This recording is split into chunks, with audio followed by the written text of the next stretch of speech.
अस्सलाम वालेकुम प्यारे दोस्तों और बच्चों। आज की कहानी का नाम है आप तो हवा के घोड़े पर सवार हैं। अरे भाई जल्दी करो, लुबना मेरी ट्रेन निकल जाएगी। मामू जान आप भी बस हर वक्त जल्दी में रहते हैं। आज ही आए हैं और आज ही जा रहे हैं। ऐसा लगता है आप तो हवा के घोड़े पर सवार हैं। लुबना ने अपने मामू जान को जल्दी जल्दी अपना सामान बांधते हुए देखकर कहा। लुबना के मामू सक्खर में रहते थे और आज ही अपनी भांजी से मिलने आए थे। लुबना के मामू को कराची में कोई काम था। उन्होंने सोचा कि चलो अपना काम भी कर लेंगे और लुबना से मुलाकात भी हो जाएगी। अब रात ही को ट्रेन से वापस जाने की तैयारी कर रहे थे। मामू जान आप सफर से आए हैं, मेरी माँ ने तो आज हमारे घर ठहर जाएं, कल सुबह चले जाइएगा।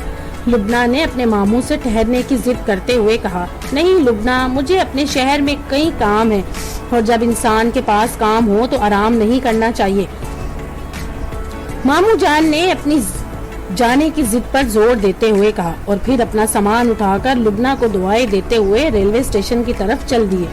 लुबना अपने मामू जान को जाते हुए देखकर सोचने लगी कि मामू जान इस उम्र में भी कितने मेहनती हैं और काम को आराम के मुकाबले में ज्यादा अहमियत देते हैं।